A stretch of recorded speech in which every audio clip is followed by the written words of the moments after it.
semanas de ausencia, Enrique Alfaro volvió a Jalisco. El lunes por la noche manifestó su rechazo a la intermediación que pretende ejercer Carlos Lomelí entre el gobernador de Jalisco y el presidente López Obrador.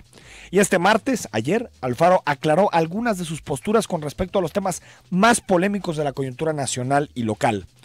Respaldó Enrique Alfaro la propuesta de ganar menos de 108,000 pesos, el tope de salarios en el sector público que fijó Andrés Manuel López Obrador, y también dijo que buscará una reunión con el próximo titular del Ejecutivo Federal.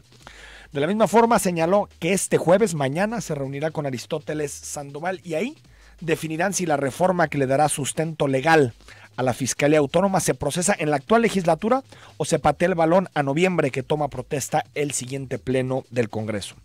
Habló de la corrupción y dijo que ni perdón ni olvido por los casos más polémicos de la actual administración, como la presunta venta de medicinas a sobreprecio u otros episodios que deja atrás la actual administración. Que hay algún tipo de interés en algunos funcionarios del gobierno del Estado de dar por concluido este tema, y la posición de nosotros es muy clara. Ese tema se va a investigar a profundidad y no es un asunto al que se le pueda dar borrón y cuenta nueva. El saqueo al sector salud va a ser un tema que investigaremos a profundidad, sin consignas, sin ánimo de persecución, sin ponerle en este momento ningún tipo de señalamiento anticipado a lo que está sucediendo en este tema. La Procuración de Justicia no debe depender de la voluntad del gobernante en turno, sino de la autonomía y la independencia de las instancias encargadas de perseguir ilícitos. Alfaro tiene que comprometerse cuanto antes y poner fechas para el envío de una iniciativa que de una vez por todas transforme el modelo de Procuración de Justicia y debe dejar al fiscal anticorrupción hacer su trabajo y armar los expedientes para combatir la corrupción. Más allá de declaraciones coyunturales, si Alfaro quiere que tengamos en Jalisco Estado de Derecho y una persecución implacable de la corrupción, no hay otra que el fortalecimiento de las fiscalías. Debemos dejar atrás la selectividad de la justicia, el uso partidista de las instituciones de procuración para pasar a un modelo despolitizado y profesional de combate a la corrupción. Existen las mayorías y dan los números en el Congreso actual para aprobar una reforma de estas características. Solo falta la voluntad política del gobernador electo. Soy Enrique Tucen y comenzamos Cara a Cara. A partir de este momento, estamos cara a cara con la política y sus protagonistas. Cara a cara con los temas sociales y económicos. Cara a cara con la agenda de Jalisco. En esta mesa caben todas las ideas. Promomedios Radio presenta Cara a Cara con el periodista Enrique Tucen.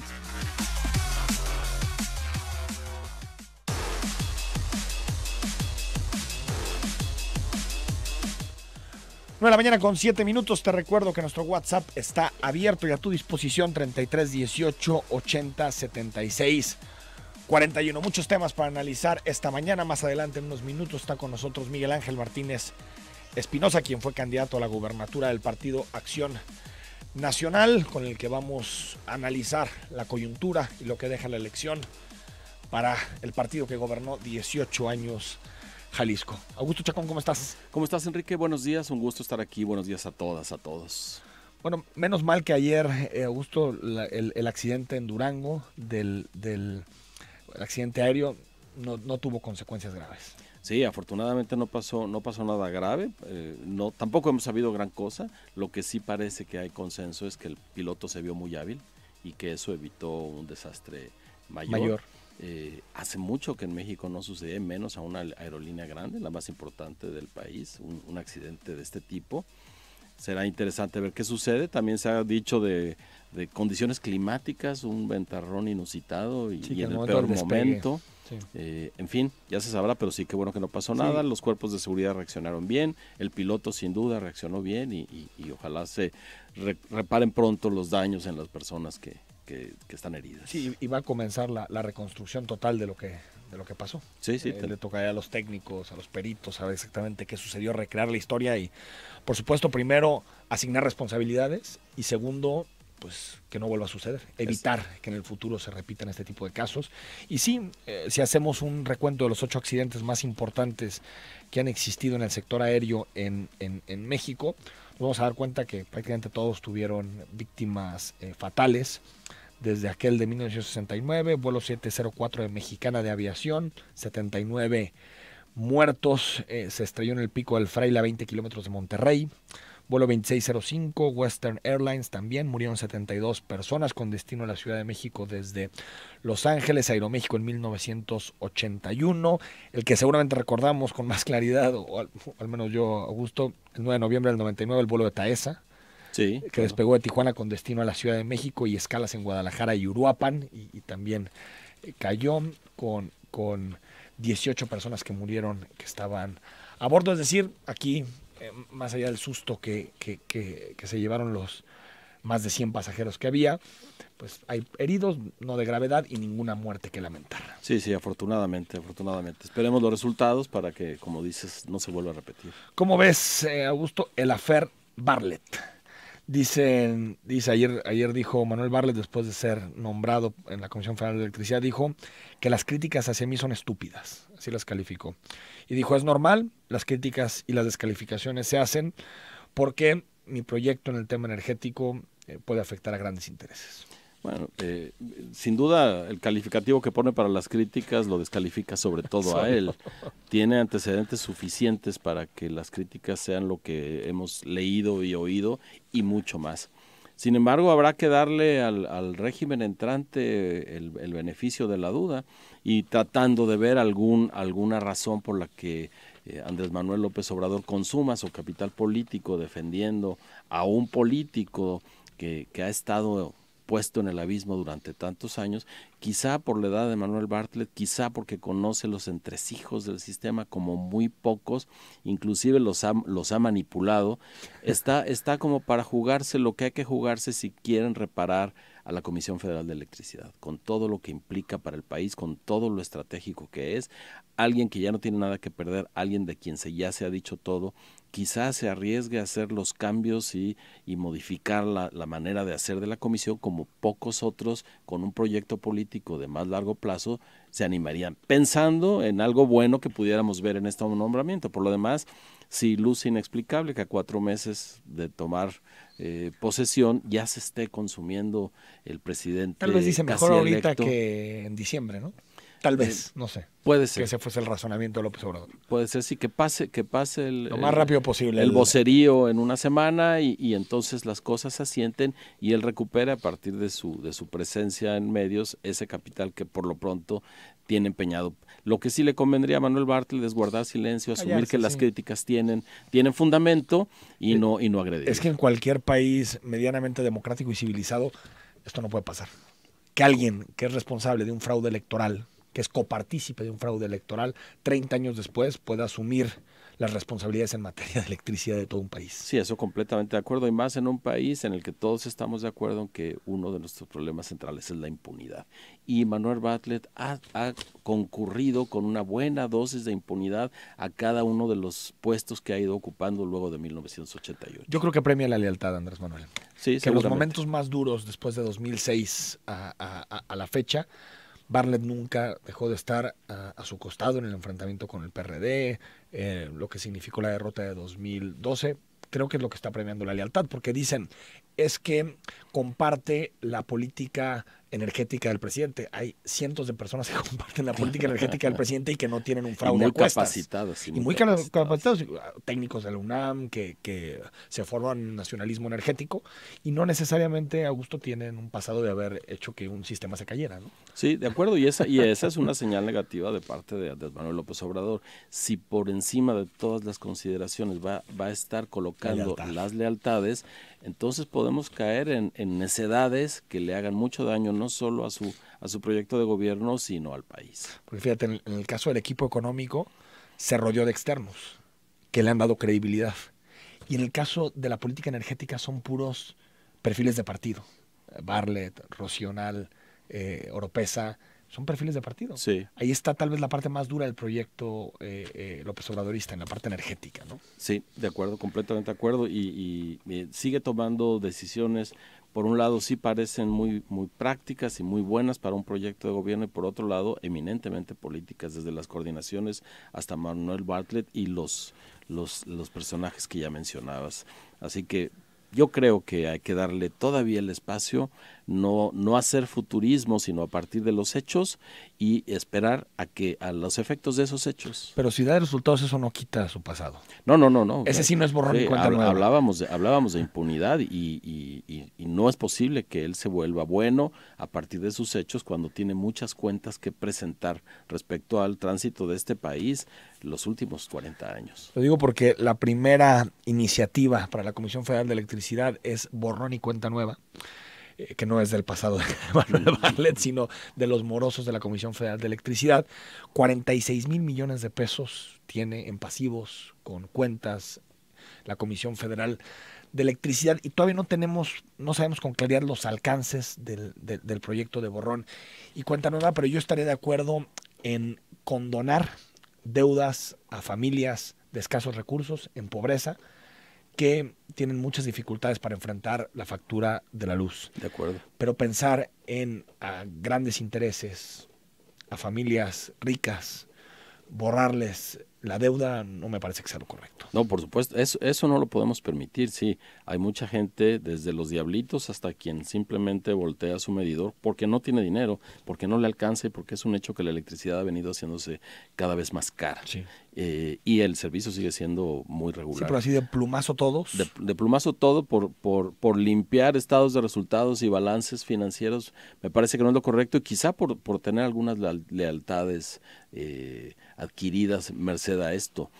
No, creo que justo el cambio que se le pidió a Andrés Manuel, lo que sus votantes le pidieron, es que esto ya no sucediera. Justamente este tipo de privilegios deben cesar, como está pidiendo que cesen otros privilegios, ¿no? Como los créditos fiscales que se dan en las grandes empresas para no pagar los impuestos que tienen que pagar, ¿no? Esos son los privilegios más costosos y más dañinos y todavía no se ha visto no claramente. Se quiere meter, ¿no? Es más sencillo remover intereses, claro. ¿sí, no? Condonar. Claro, y complicarse el tránsito. En cambio, es más sencillo despedir a 250,000 empleados de la burocracia y proponer que eso realmente es un ahorro. No, me parece que los privilegios que hay que cesar están por otro lado, todos por supuesto, pero de entrada todos estos que están aquí alrededor de las deudas del agua, alrededor de las deudas de la electricidad, alrededor de los créditos fiscales. Antes de irnos al corte, Augusto, ayer Enrique Alfaro dio una rueda de prensa 3 semanas después de haber salido de vacaciones. Hizo algunas declaraciones que me parecen interesantes. Primero, dijo que fue malinterpretado su alejamiento o ruptura de Movimiento Ciudadano. Primero. Segundo, que reafirma su voluntad de no contender por ningún otro cargo público. Tercero, niega la intermediación de Carlos Lomelí en Jalisco con el presidente de la República. Se reunirá con Aristóteles Sandoval el jueves. Sigue sin dar fechas para la reforma de la Fiscalía Autónoma. Respalda la reducción de salarios que propone AMLO, que ganará menos que el presidente, menos de los 108,000. Y dice que en los casos de salud, ni perdón, ni olvido. ¿Algo que te parezca relevante de lo que dijo ahí Enrique Alfaro? No, me parece que está dentro de lo que podríamos haber esperado. Sí necesita muy pronto afirmar su postura respecto a la Fiscalía Autónoma. Es un punto de inflexión, no solo respecto a qué tipo de persecución del crimen vamos a atenernos, sino a establecer un contacto con muchísimas organizaciones de la sociedad civil, universidades, que están viendo en esto uno de los gestos más importantes. Lo mismo le está sucediendo a Andrés Manuel López Obrador respecto al cambio que realmente votamos. Y que se puede pasar en esta legislatura. Se puede pasar en noviembre. Y podría muy bien tener un acuerdo con el actual gobernador y tener el consenso. No necesita esperar, sí. Y me dijo aquí en entrevista que si Alfaro se lo propone, ahí están los diputados del PRI para aprobar la reforma. Están los de Movimiento Ciudadano y también los del resto de partidos como el PAN. ¿No, Miguel Ángel Martínez Espinosa? Buenos días. ¿Qué tal? Muy buenos días. Qué gusto estar aquí otra vez. ¿Ustedes estarían de acuerdo en que pase una Fiscalía Autónoma? Por supuesto, ha sido exigencia nuestra previo al proceso electoral, durante el proceso electoral y lo será después del proceso electoral. Es clave para el funcionamiento del sistema de justicia. Entonces da la suma. Da la suma y está todo puesto. Quizá lo que Enrique Alfaro está esperando es a conocer todavía más a fondo qué está sucediendo realmente ahí, porque no solo es la Fiscalía Autónoma, hay que diseñar una nueva Secretaría de Seguridad Pública. Tienen que ir de la mano. Eso tiene que suceder ya. El asunto es la autonomía de la Fiscalía, ese es el debate, ¿no? Claro. Lo que ha quedado pendiente, la otra está la propuesta, incluso ya hay un proyecto de dictamen en Sí. el Congreso. Vamos al corte, 9 de la mañana con 19 minutos. Al regreso comenzamos a platicar con Miguel Ángel Martínez Espinosa.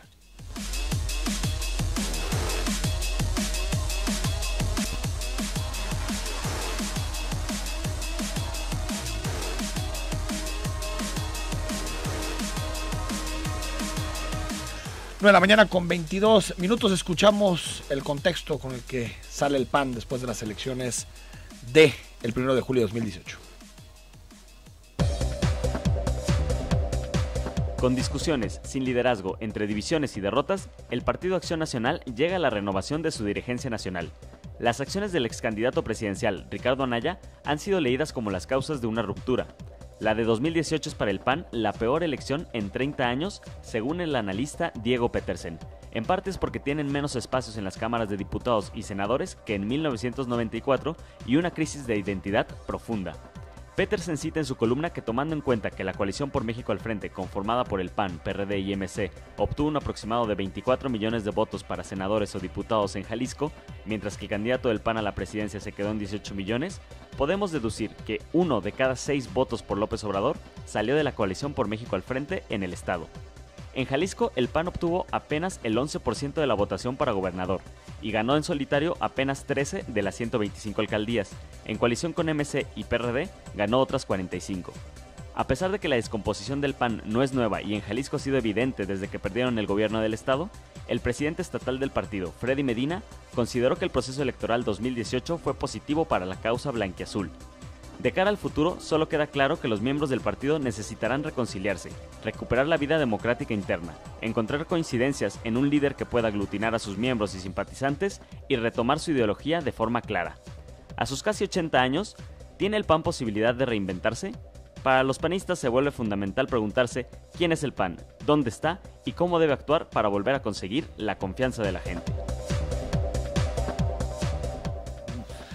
Miguel Ángel Martínez, habían malas expectativas por el PAN en este proceso electoral. Salen con 8 diputados, que es 3 más de los que tenían en la actual legislatura, con algunos municipios que han ganado. Parece que el resultado fue mejor para el Partido de Acción Nacional de lo que se esperaba. Sin duda, nos daban por muertos al inicio del proceso electoral. Preguntaban si el PAN se iba a acabar de morir en este proceso. Incluso me acuerdo las primeras entrevistas que di durante la campaña, casi invariablemente me preguntaban si iba a declinar al final del proceso electoral. Esa la sentí como directa para mí, ¿eh? No fuiste el único, Enrique. Yo solamente lo dije así al azar. Pero era el frente. Se especulaba mucho. Se especulaba mucho alrededor de ese frente, tema. ¿no? Y creo que al final del proceso, pues el balance es positivo en términos de presencia del PAN. La campaña creo que pues reivindicó la apuesta del PAN por un discurso que construye, que se plantea como alternativa, que marca diferencia respecto de otros partidos políticos, con fidelidad a lo que es, y me parece que eso nos ayudó bastante pues, a mantener la cohesión y el entorno y a lograr el resultado que obtuvimos. ¿Es un retorno del PAN o un espejismo del acuerdo con el Frente? Porque muchos distritos los ganan por el Frente. Sí, pero sin embargo, por ejemplo, en medio del Frente ganamos 2 distritos compitiendo solos. Los de los Altos, ¿no? Los de los Altos de Jalisco, que son bastiones nuestros, que los recuperamos en buena lid, y me parece que sí hay un repunte del PAN. Pues los resultados del Frente son difíciles de valorar porque obedecen a la pregunta ¿qué hubiera pasado si... en cuanto a si nos beneficiaron, obedecen a la pregunta ¿qué hubiera pasado si hubiéramos ido solos? Pues eso es una pregunta, una hipótesis difícil de calcular. Pero solo el PAN, solo compitieron en los distritos de los Altos. No. En el resto... No, competimos en más distritos electorales. Nosotros es sobre el Frente. En el 6, hubo participación del PAN en 8 distritos electorales solos, de ellos ganamos 2, ganamos otros 4 en el Frente, pues hay que decirlo también, algunos de ellos habían sido bastiones nuestros, pues el uno que ganamos, por ejemplo, pues tiene parte de su población en la zona norte de Jalisco, y otra que más tiene Tequila, otra en la región del Valle, en la zona norte hay 10 municipios de los cuales el PAN ganó 7. O sea, a mí me parece que sí hay un repunte muy claro del PAN y sobre todo en ánimo de recuperar sus bastiones. Aumentamos votación en zona metropolitana de Guadalajara, pues me parece que donde competimos también solos, con relación a hace 3 años nuestra votación fue superior, pues me parece que sí estamos hablando de un repunte. Pero entonces el frente para el PAN Jalisco fue una buena decisión al final, porque tú fuiste crítico al principio, después cuando pasó la elección volviste a decir que había sido un error el frente, pero en términos de ascenso electoral, de conquista de posiciones, al PAN le fue bien por el frente también. Digamos que tuvo sus claros y sus oscuros, ¿no? Yo creo que en un escenario nacional precipitó al PAN, lo desdibujó, le impidió un crecimiento mayor e insisto en esto. No sabemos qué habría pasado si el PAN hubiera ido solo y se hubiera dibujado con más claridad su perfil y su apuesta en la candidatura presidencial y eso hubiera arrastrado también a la votación de Jalisco. Son elementos que no están claros, que se pueden especular sobre ellos, pero que cabalmente no sabremos cuál habría sido el resultado. Sí trajo efectos positivos para todos los partidos involucrados en el frente, pero en el balance general a mí me parece pues que fue una equivocación a escala nacional. A largo plazo, pero tal vez a corto plazo para el panismo jalisciense, no fue una equivocación, el frente. A nosotros que nos vimos envueltos en esas circunstancias supimos sacarle el mejor provecho posible. Augusto Chacón. Sin quitarle mérito a la campaña que hizo Miguel Ángel y por supuesto cada uno de los candidatos, me parece que más que el resurgimiento del PAN, lo que apareció y que a mí me sorprende es el panismo. Había un panismo ahí que esperaba su momento para decir aquí estamos y salió en un buen momento. Es destacable y habría que ponderarlo contra los resultados generales porque la marea de Morena se llevó inclusive a candidatos que pensábamos estaban muy firmes. Sí, independientes sobre todo. Me parece que el panismo aparece a pesar de cierto PAN. Y eso me parece que creo es el valor más alto para el PAN y que tendrían que recuperar. Y sobre ese tenemos que ir. Me parece que la apuesta del PAN para los siguientes años, la apuesta nacional y la apuesta local, pues tiene que ser a dibujar mejor su contorno de partido político con un perfil ideológico muy claro, con una apuesta moderna, porque hablar de perfil ideológico del PAN pues a veces parece que se va como al baúl de los recuerdos, ¿no? No hay solo uno. Pero me parece que la ideología sirve para interpretar la realidad y proponerle soluciones eficaces a una realidad que es distinta de la pensada en el 39, de la vivida en el 39, y que es el año de la fundación del PAN, y que nos obliga pues, a hacer nuevos planteamientos sobre cosas que no estaban en ese tiempo o con enfoques y desafíos claramente distintos. Pero me parece que el PAN bien dibujado su contorno será con toda vigor la alternativa para el 2021 y el 2024 porque pues será la franca oposición a lo que ya empieza a dibujar como rasgos Morena.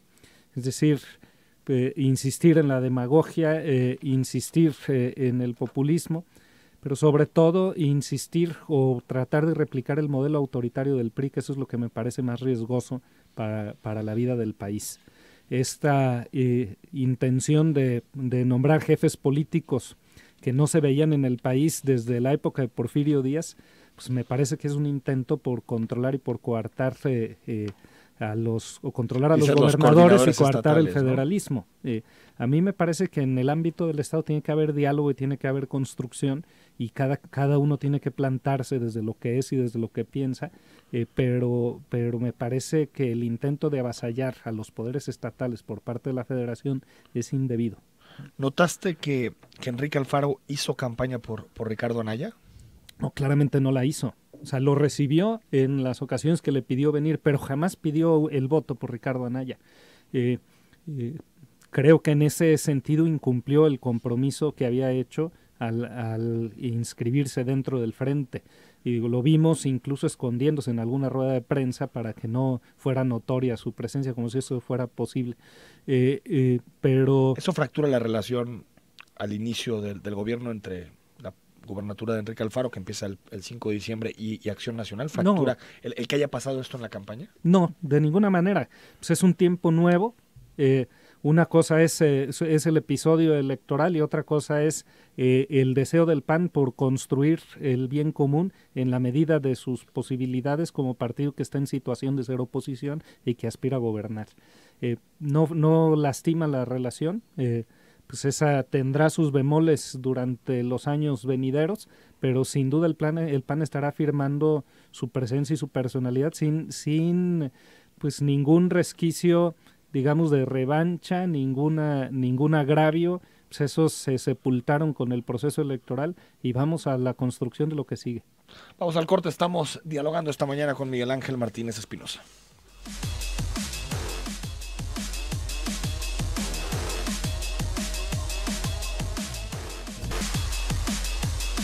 De la mañana con 36 minutos, está nuestro WhatsApp abierto, el 33 18 80 76 41, para que participes con nosotros en la entrevista con Miguel Ángel Martínez Espinosa, y nos acompaña Augusto Chacón en el análisis. Miguel Ángel, ¿qué oposición hará el PAN Jalisco a Enrique Alfaro? ¿Cuál será el papel del PAN en la siguiente legislatura? Pues claramente el PAN tendrá que ser factor de equilibrio en la vida del Estado.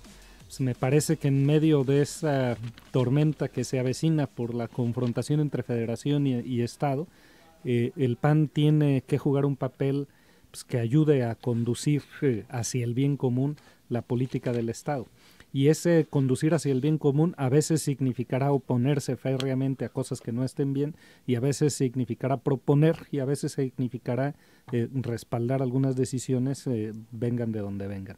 En ese sentido, pues el PAN va a jugar con toda categoría su papel de partido de oposición, pero de la oposición al estilo del PAN, una oposición que no es ciega, que no es absurda, que no dinamita al Estado, que pone como telón de fondo siempre la perspectiva del bien común. Por ejemplo, en 2012 les tocó ser la principal oposición a Aristóteles Sandoval, en ese momento con 14 diputados, 6 más que los actuales, y esa pues mayoría que tenía esa segunda mayoría en el Congreso que tenía el Partido Acción Nacional sirvió para pasarle todo a Aristóteles. Sí. Por ejemplo, la fiscalía actual, que ahorita somos muy críticos de ese proceso, el PAN también la aprobó en 2 ocasiones de reforma constitucional. Es decir, Miguel Ángel, cuando dices oposición constructiva, ¿es eso? Es decir, decir lo que proponga el gobernador, para adelante. Hay que decirlo claro. Nosotros, cuando dejamos el poder en 2012, pues también estábamos muy conscientes del momento y de comprender que pues el partido pues, no debería aparecer como obstruccionista. Si había un modelo para encarar el tema de la seguridad y era responsabilidad del Poder Ejecutivo proponerlo, pues nosotros al final del día optamos por no sabotear ese proyecto y por aprobarle al gobernador aunque el no modelo estaban de acuerdo con ello. Aunque no estábamos de acuerdo con él, y advertimos que esa concentración del poder público iba a generar problemas, problemas de visión, de enfoque y problemas de operación, lo que al final lo padecimos todos. Pero si hubiéramos obstruido al principio el proyecto, luego de haber perdido el poder, habríamos parecido como eso, como obstruccionistas, como mezquinos, frente a un gobierno que venía en ese momento con un discurso de transformación que al final no cumplió. Pero independientemente de eso, aún en la discusión de esas reformas, advertimos los riesgos que tenía el tema y señalamos que no íbamos a ser mezquinos con el gobierno. Y permanentemente estuvimos insistiendo en que el modelo estaba mal y tendría que haberse corregido. ¿Y por qué 3 años después volvieron a aprobar, por ejemplo, el nombramiento de Eduardo Almaguer? Bueno, pues si ya sabían que el modelo no había dado, que no les gustaba la politización de la seguridad, ¿por qué aprobarlo? En ese momento, pues al gobernador que pedía se le respaldara en materia de seguridad, decidimos dejarlo sin el argumento de decir no pude cumplir porque me obstruyeron, ¿no? Y esa fue la razón que no nos separó luego de la crítica a su desempeño, digo, también con toda claridad, y hay que decirlo, ¿mande? ¿Piensan hacer lo mismo? No, ahorita de 2018, ninguna manera. Hoy hay un modelo en el cual la sociedad civil y el PAN ha estado insistiendo con relación a la autonomía del fiscal, y de ese modelo y de ese discurso no nos vamos a separar. Ahí ese tema lo tenemos muy claro y nos vamos a poner del lado de nuestras convicciones y que coinciden en este momento con el empuje que la sociedad civil ha estado teniendo en búsqueda de la autonomía de la Fiscalía. Augusto Chacón.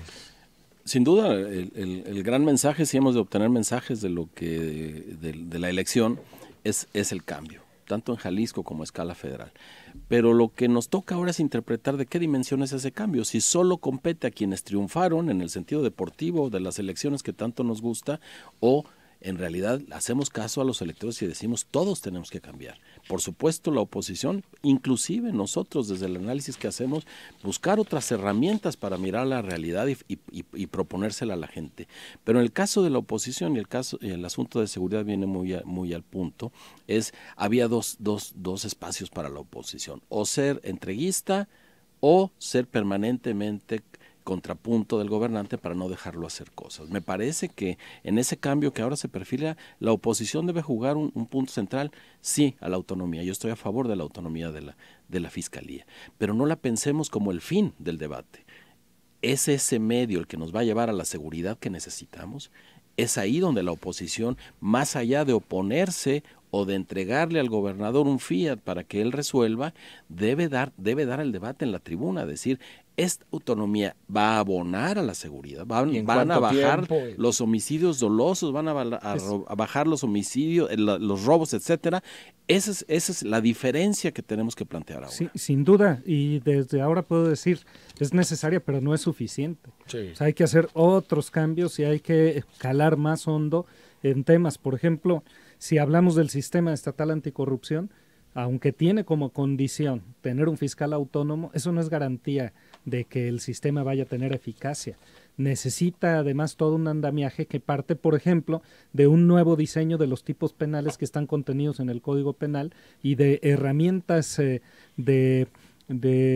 para que el fiscal pueda hacer sus pesquisas y redondear los elementos de prueba, como por ejemplo los medios de inteligencia financiera que debe tener un fiscal de esta naturaleza. Y para eso es lana, ¿no? O sea, sí, al final del día sí, pero pues aquí le tenemos que apostar sí o sí al tema. Ahora, este momento es distinto para el PAN con relación al vivido en 2012 y lo es muy claro. Nosotros salimos deslegitimados en el 2012 y no íbamos a adquirir nuestra legitimidad digamos, a costa de que parecía que le estábamos regateando al gobierno por el cual habían votado los ciudadanos las medidas que pedía. Eso también lo digo con toda claridad. Este momento es distinto, nos permite ahora más soltura en términos de decir esto es lo que defendemos, esto es lo que creemos, y no solamente nos lo permite, nos sentimos obligados a plantear con mayor claridad cuál es la apuesta del PAN en tema de seguridad, que coincido con Augusto, pues no basta con la Fiscalía Autónoma, eso es simplificar demasiado el discurso. Es un elemento.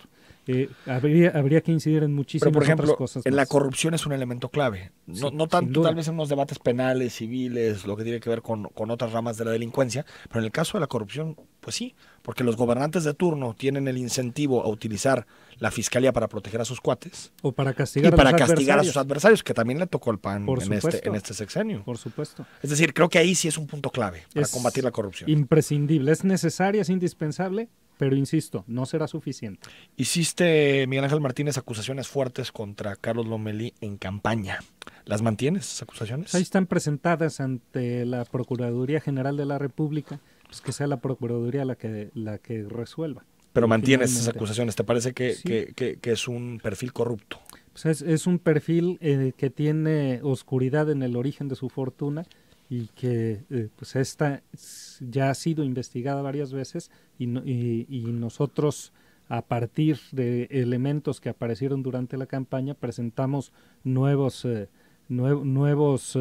puntos de inflexión para un análisis que tienen que hacer el aparato de justicia. En Jalisco, ¿cuál es la coyuntura para el PAN? ¿Vuelves a la presidencia? ¿Ya estás? Ya estoy en la presidencia del partido. Viene un proceso de renovación de las dirigencias estatal y nacionales y yo creo que con esto una revisión de la perspectiva con la que el PAN ha enfrentado pues, su talante o su carácter de oposición y porque finalmente pues, el escenario cambió de manera radical. También cambian en mucho las perspectivas y expectativas de los ciudadanos y en ese sentido pues el PAN tiene que ajustarse a la nueva situación y a los nuevos tiempos. Creo que es el partido que está en oposición que mejor lo puede hacer. Creo que es el que está mejor situado, porque hay que decirlo con toda claridad, pues el PRI todavía no sale de su pasmo, ¿no?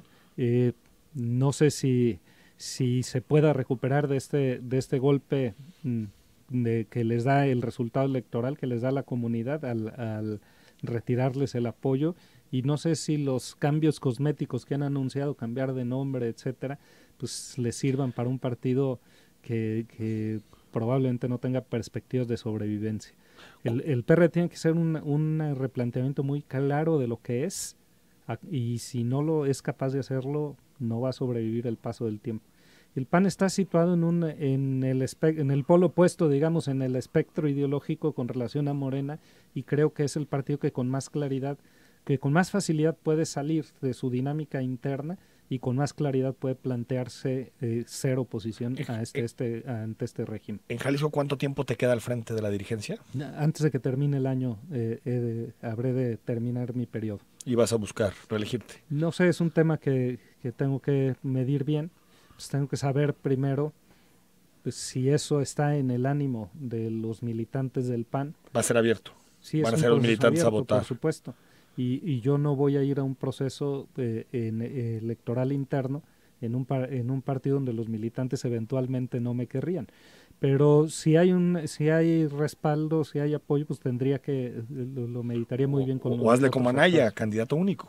Esa sí seguro no la pierdes, Miguel Ángel. Seguro no va a ocurrir. Oye, seguramente va a haber muchas candidaturas, muchas visiones, pues vamos a un proceso interno democrático y pues vamos a lo que traiga la democracia. Antes de irnos al corte, hay 9 perfiles que quieren encabezar el PAN nacional. Está Marco Adame, Juan Carlos Romero Hicks, Héctor Larios, Ernesto Rufo, Roberto Gil, es decir, hay distintos, el propio Damián Cepeda, Marco Cortés de Michoacán. ¿Quién te gusta para dirigir el PAN nacional? Mira, yo creo que antes que preguntarnos eso, tenemos que preguntarnos, y yo creo que es a donde tiene que ir el Consejo Nacional que está convocado el 11 de agosto, plantearnos qué clase de partido tiene que ser el PAN para el México que viene. Y yo creo que parte de allí todo. O sea, vamos a debatir sobre eso, sobre la estructura, la organización del partido, cómo conserva su espíritu democrático y cómo resuelve sus dilemas que hacen que la democracia a veces se perciba como falsificada al interior del partido. Este proceso, los temas de padrón, hace algunos años no. No. Pero acuérdate con Calderón quería que Ernesto Cordero fuera el candidato y perdió, ganó Josefina Vázquez Mota. Pero digamos, tenemos que resolver esos dilemas de la organización del partido para que digamos, tengamos menos fisuras, sepamos resolver mejor nuestra vida interna, las diferentes expresiones del partido tengan voz, sepamos dialogar, recuperemos el debate al interior. Y lo otro, todo ese debate y después definir al presidente. Eso te lleva un año, el momento país. O sea, yo creo que si el PAN vuelve a tener un perfil propositivo ideológico o de carga ideológica, tendrá perspectivas de futuro. Que eso no es cargarse a la derecha. Es no. simplemente definir ese nicho ideológico al que el PAN le tiene que apostar. El PAN como no es un monolito. El PAN es un mosaico ubicado dentro de una gama o de un sector de personas que opinan de una manera o tienen un fundamento sobre una visión sobre la persona y la sociedad. No es un monolito, es una gama y en esa gama tenemos que aprender a oírnos mejor de lo que lo hemos hecho. Regresamos, escuchamos a Augusto Chacón y leemos tus mensajes.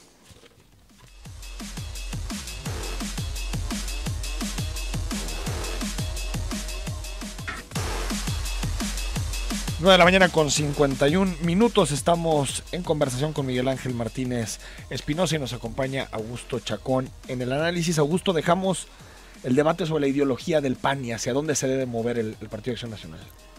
Bueno, con todo esto que ha mudado en el país, sin duda el PAN debe cuestionarse para dónde va a voltear, hacia quiénes va a voltear para esta reconstrucción. Porque es muy sencillo mirar a las viejas vacas sagradas del PAN, y justo una de ellas tiene que ver con lo que comentábamos al inicio del programa, Enrique. Diego Fernández de Ceballos, que recién iniciado el sexenio de Carlos Salinas inventó una figura que desde mi punto de vista le hizo mucho daño. Él dijo: a lo mejor llegó de manera ilegítima, concedió que la elección del 88 había sido fraudulenta, pero se puede legitimar con sus actos.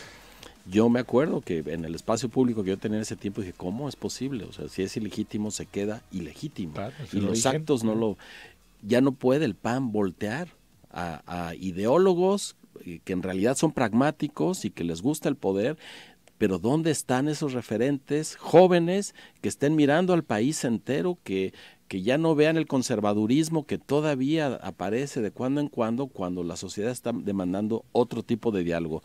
Sí, se dice muy fácilmente que las ideologías están muertas, me parece que no, que una manera de ver al mundo y de comunicarla es muy importante para un partido político. Aquí va a ser interesante, qué bueno que yo lo veo desde lejos, hacia dónde voltea este Consejo Nacional del PAN a mirar a las viejas vacas sagradas que les prometen cierto discurso ya asumido por la gente, o se atreve a mirar a nuevos referentes. Eso va a ser interesante. Pues yo creo que un punto de partida pues está en algo que Gómez Morín, el fundador del PAN, propuso antes de fundar al PAN a los integrantes de su generación. Decía, partamos de un elemento provisional pero indiscutible, decía, el dolor humano. Entonces partamos de allí. O sea, hay muchas causas de dolor humano que se pueden evitar si la sociedad se estructura y se organiza de otra manera. Las causas estructurales de la pobreza, por ejemplo, que no se pueden resolver o no se han resuelto con políticas asistencialistas practicadas por todos los partidos que hemos estado en el gobierno y que no van a variar en digo, hay que decirlo con mucha claridad. El anuncio de López Obrador es más en ese sentido profundización de los mismos temas. Pero digamos, la pobreza lastima. Hay más de 1 millón de jaliscienses que viven con menos de 2 salarios mínimos. Pues eso es terrible para una comunidad como la nuestra, y es un motivo suficiente como para discutir más que otros temas pues, que son de dudosa aceptación o de dudosa perfil o de dudosa eficacia.